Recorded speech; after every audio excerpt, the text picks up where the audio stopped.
Y bien, lo dicho, a partir de este 15 de septiembre, las parejas pueden registrar sus uniones de hecho en la cédula de ciudadanía. Para ampliar un poco más sobre este tema, hablar de detalles respecto de este tema, nos acompaña ya Efraín Soria, quien es presidente de la Fundación Equidad. Bienvenido, Efraín.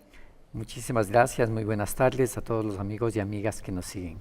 ¿Cómo ha visto la comunidad LGBTI este anuncio o esta ya posibilidad, que ya es una realidad, este mecanismo para que las parejas puedan registrar sus uniones de hecho en la cédula de ciudadanía y que no solamente tiene que ver con las parejas heterosexuales, sino también las parejas del mismo sexo?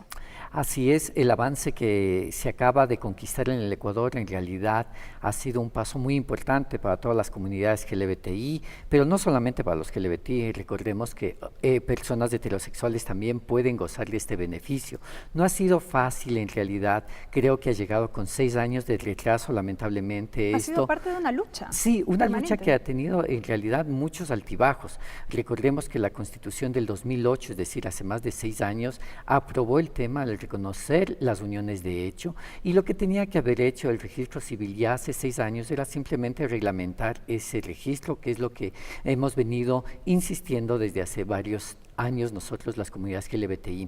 En el año 2009 nosotros emprendimos el tema de que se registren las uniones de hecho, por lo menos en las notarías, y hace 5 años exactamente fue una lucha bastante difícil, puesto que los notarios se negaban a hacer ese tipo de reconocimiento. Luego, la Notaría 7, y tenemos que ser muy enfáticos en esa situación, la Notaría 7 de aquí, de la ciudad de Quito, hizo el primer registro, y luego, como un efecto dominó, las demás notarías tuvieron que acogerse a este principio legal que nos asistía desde la Constitución.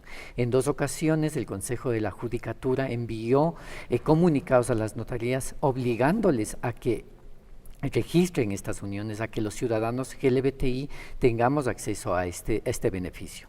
Hoy, afortunadamente, comienza el registro civil a registrar las uniones de hecho. Es una conquista que nos ha tomado mucho tiempo, pero que estamos satisfechos y esperamos que los ciudadanos LGBTI, los compañeros, compañeras que nos escuchen, utilicen este servicio. ¿Qué garantiza esto? ¿Qué beneficios trae?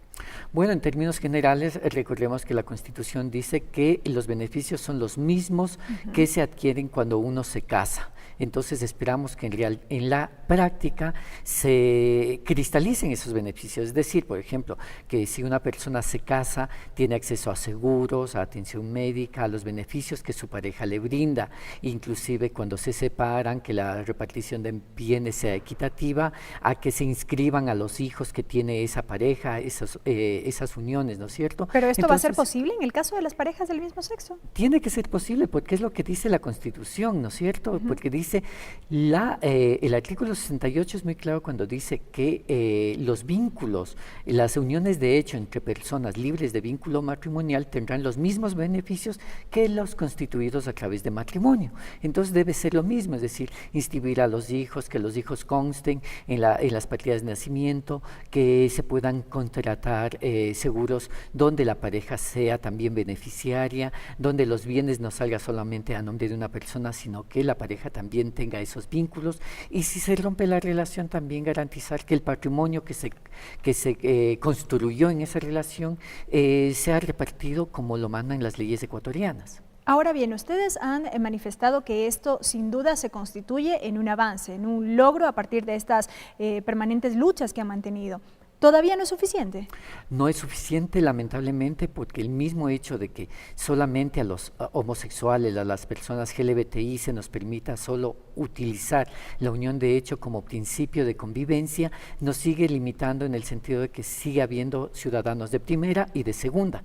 Los de primera pueden casarse y hacer toda la manifestación, ya sea religiosa, o social o cultural, relacionada a ese acto que es el matrimonio, mientras que los LGBT tenemos que simplemente conformarnos con el registro de una unión en el registro civil, negándonos los otros derechos. Entonces creemos que es necesario seguir trabajando para que la sociedad en su conjunto reconozca que todos los ciudadanos, independientemente del estatus que tengamos, seamos considerados ciudadanos iguales ante la ley. Y eso todavía no es posible. pero ahí también existiría una dificultad en cuanto a la Constitución, a lo que establece la Constitución. La Carta Política es clara y establece que se entiende por matrimonio la unión de un hombre y una mujer.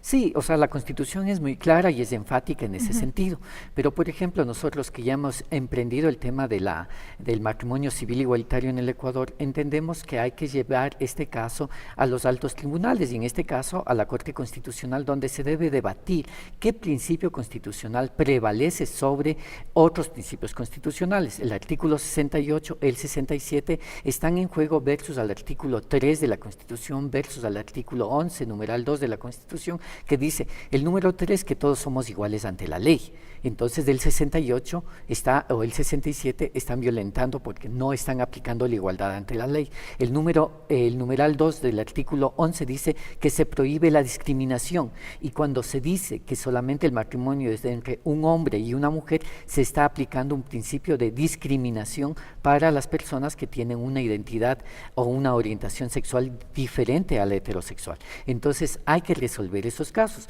Se puede resolver de muchas maneras. Una sería una reforma a la Constitución que lo puede hacer la misma Asamblea.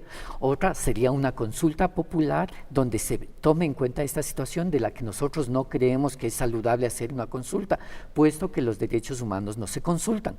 Otra es llevar el caso a la Corte Constitucional, que es lo que nosotros estamos haciendo, diferentes organizaciones y activistas. Hemos emprendido el tema, está ahorita en una instancia media el tema del matrimonio, y esperamos que algún momento llegue a la Corte Constitucional y ahí se decida si en realidad el artículo 67 que habla del matrimonio está en contra del principio número 3 o número 11 de la Constitución. Precisamente eso le iba a consultar, porque resulta que esta no es una discusión reciente, esta es una discusión que se ha mantenido por años. ¿Y desde cuándo ustedes ya han iniciado este tipo de acciones precisamente para tener una respuesta por parte del órgano constitucional? Bueno, exactamente hace poco más de un año, es decir, en el mes de agosto pasado se presentó el primer caso de las compañeras Pamela Troya y Gabriela Correa, que solicitaron el poder casarse ante el registro civil. Ese era de ley un paso que teníamos que hacer. Luego, con la negativa del registro civil, se presenta a una primera instancia de un juzgado donde se reclama ese derecho. Ha pasado a primera instancia, ahora está en una segunda instancia, y el propósito, lógicamente sabemos que en una primera o una segunda instancia no se va a resolver ese tema, sino que tiene que llegar a conocimiento de la Corte Constitucional, donde los jueces de la Corte Constitucional tienen que en realidad debatir si este principio esta prohibición del matrimonio está violentando otros derechos, y ponderar cuál derecho es más importante sobre esta situación. Nosotros esperamos que cuando llegue a la Corte Constitucional, que esperamos además que no se demore, lamentablemente ya ha pasado más de un año y no llega a la Corte Constitucional, y esperamos ahí donde se habrá un verdadero debate nacional, donde se demuestre que es necesaria esa igualdad también en términos legales. Recordemos que lo que estamos buscando solamente es un indicador en términos legales. Con eso no queremos decir que la situación de los LGBTI en el Ecuador se va a arreglar. Todavía hay mucho que trabajar en el campo de la educación, de la salud, de la inclusión social, del espacio público, de las familias. Precisamente, y en ese sentido, ¿cuáles son las propuestas que vienen de parte de las comunidades LGBTI? Ustedes han tenido acercamientos con el presidente de la República, con varias autoridades. ¿Cuáles son estos planteamientos que ustedes hacen a fin de lograr concienciar de alguna manera o informar a la ciudadanía? Bueno, por ejemplo, yo puedo hablar desde la Fundación Ecuatoriana Equidad. Este año, junto con otras organizaciones, emitimos el informe sobre derechos humanos de la comunidad LGBTI, y hemos hecho llegar ese informe a todos los asambleístas de aquí, del Ecuador. Hemos enviado a los ministerios y hemos enviado también a la Presidencia de la República. La Presidencia de la República nos ha informado que van a enviar el informe a Talento Humano. Realmente nos ha llamado la atención eso de que no sé qué tiene que ver Talento Humano con un informe de derechos derechos humanos, ¿no es cierto? Esperamos que sea un error, que la presidencia se corrija esa situación. En todo caso, esperamos que el informe sea leído, porque ahí estamos nosotros informando sobre una serie de situaciones de violaciones que vive la comunidad LGBTI con respecto a temas de salud, de educación, de acceso al trabajo, de violencia, de crímenes de odio que han quedado en la impunidad. Entonces esperamos también que de parte de la Asamblea se debatan esos temas. Está algunas leyes pendientes en el tema de la Asamblea. La reforma a la ley del registro civil, exacto, por ejemplo. justamente, esa es una de las cuestiones que deben ser discutidas. Nuestras compañeras trans masculinas, trans masculinos y trans femeninas son personas que viven día a día esa exclusión, porque tienen que mostrar un documento donde dice una cosa y su realidad, su imagen es una cosa totalmente diferente. Entonces hay que debatir eso para evitar ese estigma y esa discriminación, y eso es algo que aquí en la Asamblea todavía no se ha debatido. Entonces esperamos también que los asambleístas sean sensibles, nos contesten sobre qué les parece ese informe. Si necesitan más información, estamos dispuestos a darles más información. Hemos tenido la respuesta solamente de 2 ministerios que se han acercado, nos han informado que quieren trabajar el tema de esto, y creemos que tiene que extenderse ese llamado. Sabemos extraoficialmente que desde la presidencia se ha creado un grupo de trabajo para tratar el tema LGBTI. Felicitamos esa situación, sin embargo creemos que ese grupo de trabajo tiene que reunirse con todas las comunidades para saber qué es lo que está pasando y ayudarles a construir estas políticas públicas que ayuden a la inclusión social de las poblaciones LGBTI. Gracias. La presencia de Efraín Soria, presidente de la Fundación Equidad, con quien hemos dialogado respecto de esta posibilidad a partir de este 15 de septiembre, que las parejas puedan registrar sus uniones de hecho en su cédula de ciudadanía ante el registro civil, evidentemente, y otros temas inherentes a lo que demanda la comunidad LGBTI. Es tiempo de una pausa, amigos. Enseguida continuamos con más información. No se vayan, esto es Nuestra Asamblea, el informativo de la Televisión Legislativa del Ecuador.